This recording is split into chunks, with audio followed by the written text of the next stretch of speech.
নমস্কার বন্ধুরা, welcome to my channel Piyali's magic foods. আরও একটি নতুন রেসিপিতে আপনাদের সকলকে স্বাগত জানাই।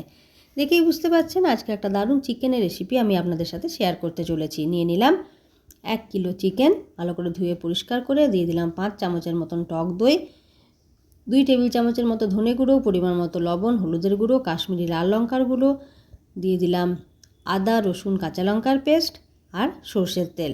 সব একসাথে ভালো করে মাখিয়ে নিয়ে চিকেনটাকে ম্যারিনেট করতে রেখে দিল। চিকেন ম্যারিনেট হোক, এদিকে একটা মশলা বানিয়ে নিয়ে দিয়ে দিলাম একটা টমেটো, একটা পেঁয়াজ এবং 1 চা চামচ গোটা জিরে, সব একসাথে বেটে নিলাম।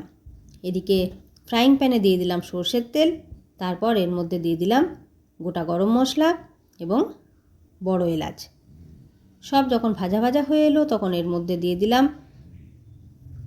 চপ করে রাখা 2টো পেঁয়াজ। পেঁয়াজগুলো বেশ হালকা ভেজে নিয়ে তারপর ম্যারিনেট করে রাখা চিকেনের পিসগুলোকে দিয়ে দিলাম।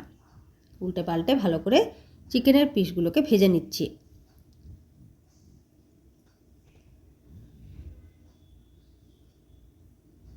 এরপর টমেটো, পেঁয়াজ এবং জিরে দিয়ে যে মশলাটা বানিয়ে রেখেছিলাম সেটা দিয়ে দিলাম এবং আদা রসুন কাঁচা লঙ্কার পেস্ট কিছুটা ছিল সেটাও দিয়ে দিলাম।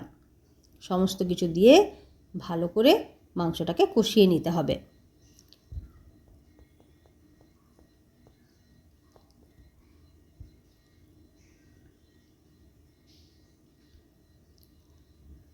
এরপর যে বাটিতে মাংসটাকে ম্যারিনেট করে রেখেছিলাম তার মধ্যে 1 কাপ জল দিয়ে ভালো করে বাটিটাকে ধুয়ে মাংসের মধ্যে দিয়ে ঢাকা দিয়ে 5 মিনিট মিডিয়াম আঁচে রান্নাটা করে নিলাম। চিকেনগুলো কিন্তু পুরোপুরি সেদ্ধ হয়ে গেছে। এটা ভাত, রুটি, লুচি, পরোটা, পোলাও সব কিছুর সাথে খাওয়া যায়, খেতে খুবই ভালো লাগে। চিকেন কষা এমনি সিম্পলভাবে যেরকমভাবে আমরা চিকেন কষা বানাই, আমি আমার কিচেনে ঠিক এইভাবে চিকেন কষা বানিয়ে থাকি। দিয়ে দিলাম 1 চা চামচের মতো গরম মশলার গুঁড়ো। চিকেন প্রায় পুরোপুরি রেডি, সারা ঘর কিন্তু চিকেনের গন্ধে মোমো করছে।